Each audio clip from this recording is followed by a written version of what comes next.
पिताजी जल्दी चलिए, वरना मैं आज स्कूल में देरी से पहुंचूंगा। मेरी टीचर बहुत गुस्सा करती है। हाँ हाँ बेटा, अभी चलते हैं, बस 2 मिनट रुको। तभी रमेश की पत्नी कमरे से बाहर आती है और रमेश से कहती है, सुनिए जी, आज शाम को आप ऑफिस से जरा जल्दी घर आ जाइएगा। याद है ना, आज आपको मुझे शॉपिंग कराने के लिए लेकर जाना है। अरे भाग्यवान, इस महीने हाथ जरा तंग है। मेरी मानो तो शॉपिंग का विचार कुछ दिनों के लिए अपने दिमाग से निकाल ही दो। मैं तुम्हें अगले महीने पक्का शॉपिंग कराने ले जाऊंगा। अभी मुझे चलना चाहिए, वरना राजू को स्कूल पहुंचने में देर हो जाएगी। देखिए जी, अब आपके ये बहाने पुराने हो चुके हैं। मैं कुछ नहीं जानती। आज शाम को मुझे शॉपिंग करने जाना है, मतलब जाना है। आगे आपकी मर्जी। अच्छा ठीक है भाग्यवान, अब तुम पूरा घर सर पर मत उठाओ, मैं कुछ करता हूँ। इतना कहकर रमेश अपने बेटे राजू को लेकर वहां से चला जाता है।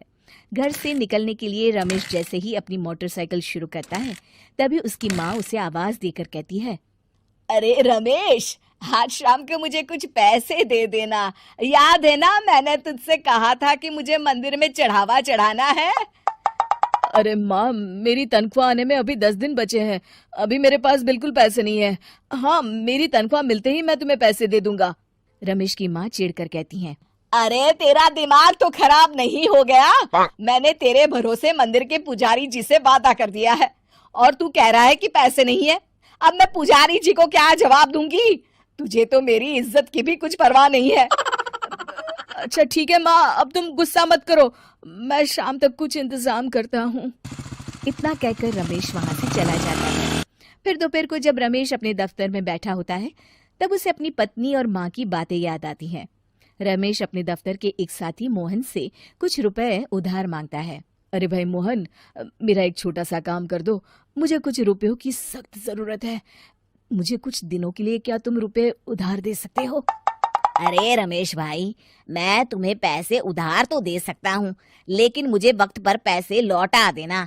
वैसे भी मेरा मानना है कि दोस्ती यारी में कभी पैसों का व्यवहार नहीं करना चाहिए। ये कहावत तो तुमने सुनी ही होगी कि उधार प्रेम की कैंची है। मैं नहीं चाहता कि पैसों को लेकर हमारा रिश्ता खराब हो। अरे मोहन, तुम बिल्कुल चिंता मत करो, मैं तुम्हारे पैसे वक्त पर लौटा दूंगा। फिर मोहन रमेश को पैसे दे देता है। शाम को घर आकर रमेश कुछ पैसे अपनी माँ को देता है और साथ ही अपनी पत्नी को भी शॉपिंग कराने बाजार लेकर जाता है। रमेश की पत्नी और उसकी माँ का स्वभाव जरूरत से ज्यादा खर्चीला होने के कारण दोनों हमेशा बेवजह पैसे खर्च करती हैं। फिर एक दिन, सुनिए जी, अगले हफ्ते हमने छुट्टियों में कहीं बाहर जाने का प्लान बनाया था। आपने पैसों का इंतजाम कर लिया ना? अरे अभी कहाँ, अभी तो मेरे पास बिल्कुल पैसे नहीं है। हम कभी और चले जाएंगे। देखिए जी, मैंने सभी सहेलियों से कह दिया है कि मैं बाहर घूमने जा रही हूँ। अगर मैं नहीं गई तो सब मुझ पर हंसेंगी। आप कहीं से भी पैसों का इंतजाम कीजिए जी। इतना कहकर रमेश की पत्नी वहां से चली जाती है।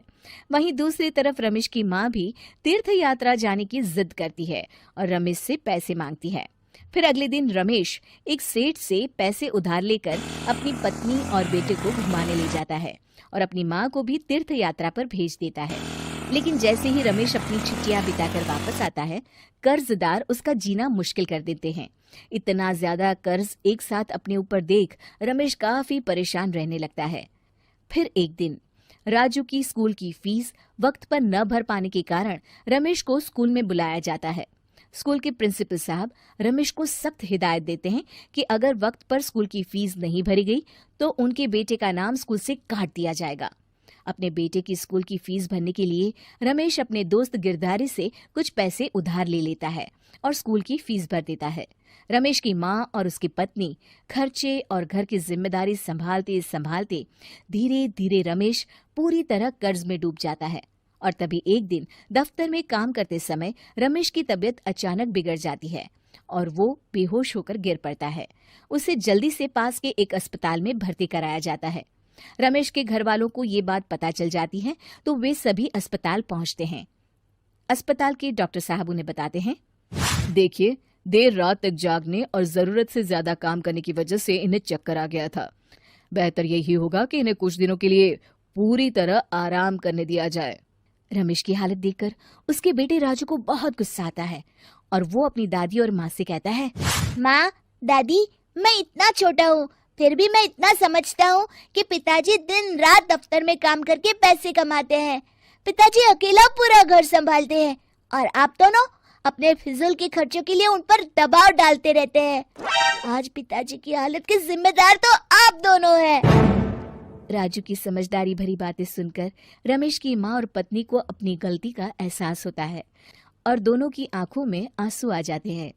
फिर कुछ दिनों के बाद रमेश की तबीयत एकदम अच्छी हो जाती है और वो पहले की तरह अपने काम पर जाने लगता है। रमेश की माँ और पत्नी अब उसे किसी प्रकार की कोई तकलीफ नहीं देते और ना ही उससे किसी चीज की मांग करते हैं। फिर देखते ही देखते रमेश अपने कर्ज के सारे पैसे चुका देता है। उसकी जिंदगी पहले की तरह अच्छी हो जाती है और वो अपने परिवार के साथ खुशी खुशी रहने लगता है।